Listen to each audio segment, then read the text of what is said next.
Alright, hi all. Been asked by a few people if I can show you how I change the images on my Dashcam so that I have the Range Rover image.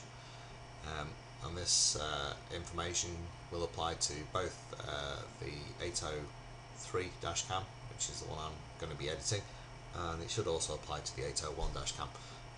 Please note, I've got to put a disclaimer on this that basically says that it can brick your camera and has been known to brick people's cameras.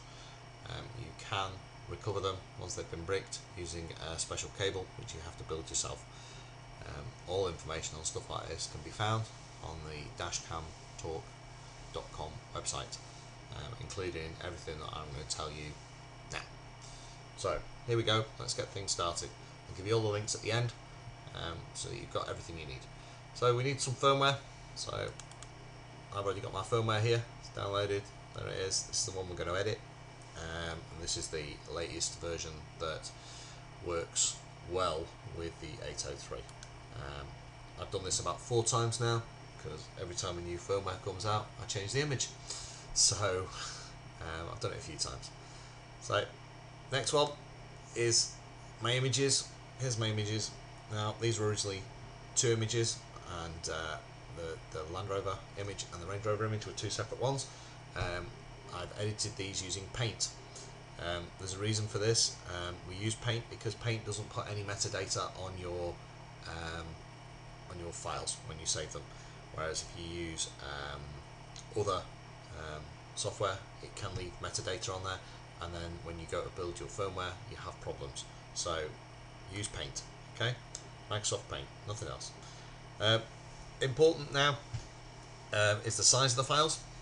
720 by 480. This is important.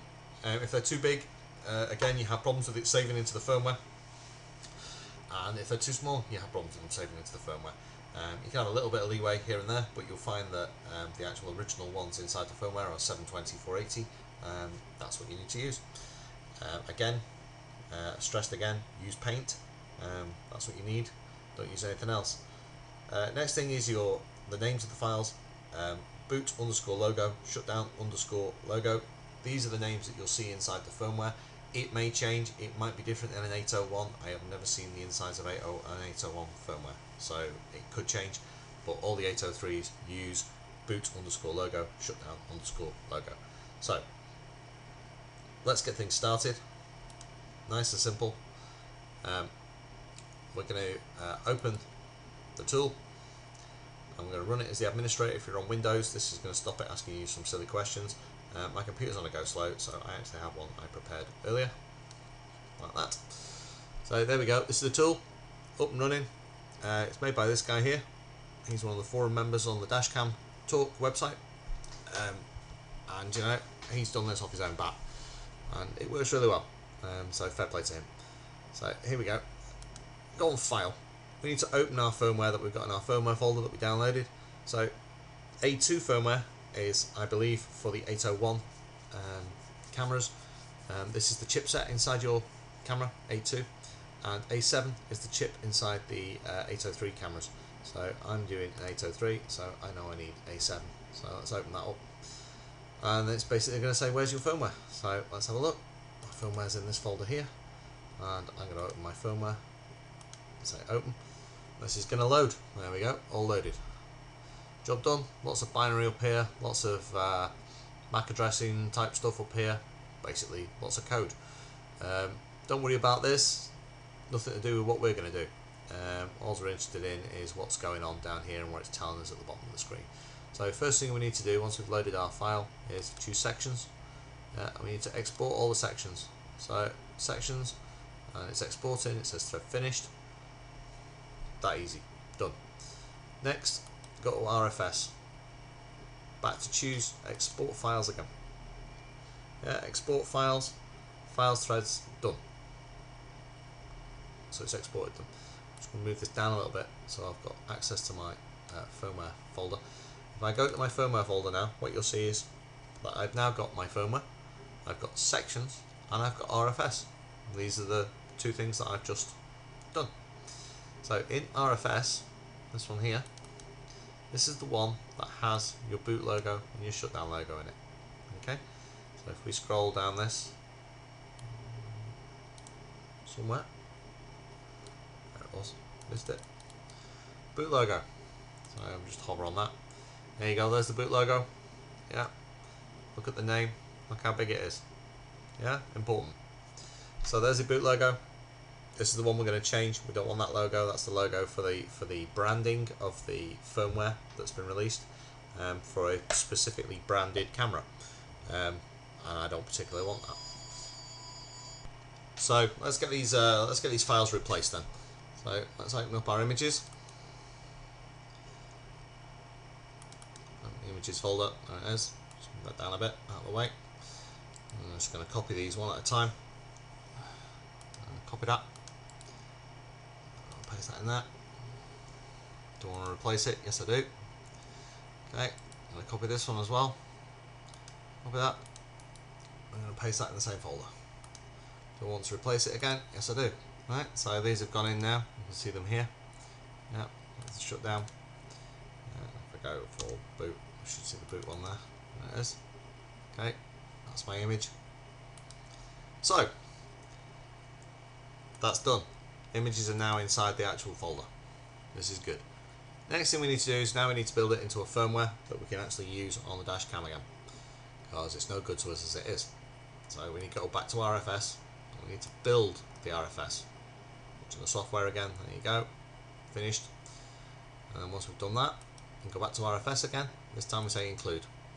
Okay. It just moves it, modifies it, done. Okay. Now we go to build again on the end here, and we choose binary. So we're building the firmware binary. This is building your actual firmware file. There's a bit of a disclaimer here, obviously, because this is experimental software at the end of the day. And yes, it can break your camera. We've been down that road, we've mentioned that. So if you want to drop this guy, if you think he's wonderful, then drop him some money. And that's it. We're done with that. Close that. So now, if we go in our firmware folder, something should have changed. Yes, it has. We've got a new firmware here called A7 firmware. Okay, this is the one we've built. This is the new one. This is the shiny. So I'm going to get rid of these two folders here first, because I don't want those. I grab that and that, and then just delete those. Okay, there we go, they've gone. And we don't need those. Now, what I want to do is, for my own sort of peace of mind, I want to make sure this firmware has got the images in it that I need. So fire up the A7 tool again. So you've got that up and running. But this time, I don't need that. I go File. I'm going to open the firmware again. Go where you've stored your firmware. But this time we're actually looking for the new one. Okay. So here's the new one, A7 firmware.bin. We want to open that. So there we go. That's opened. And this time we're going to do exactly the same as we did before. We're going to export all the files. And it says finished, done. Got RFS. And we need to export the RFS. Okay. So that's it. Everything exported. Go back to your firmware folder. You should now have sections, RFS. Okay. If you open RFS and look for the boot logo. There we go. There's our boot logo. Yeah, 720. So we know that's right. On the shutdown one. There's the shutdown one. Yeah. There we go. So that confirms to me that both files are there. Both files have been saved inside the firmware. So we know that they're there. Don't need that anymore. Don't need that anymore. So what I'm going to do, delete that and that, because I don't need them. Okay. I'm going to take this. I'm just going to put it on the desktop because I need to rename it. It won't work with the A7 in front of it. So get rid of the A7. So there you go. This is your new firmware. Get this, copy this, or paste it, or whatever. Put it onto your SD card in your camera. It needs to go onto the root of the SD card. I'll give you some basic instructions on that as well later on at the bottom of the in the forum post. Paste it in on the root of your SD card. Yeah. And then stick it in your camera and boot the camera. Try and keep this connected to your car. Make sure it's got some power in it, because these cameras haven't got massive battery lives in them. And it's going to ask you, or it's going to prompt you to upgrade. Say yes, and that's it. It'll upgrade, and it should boot up with your new images. You should be done. Okay, take care now. Bye.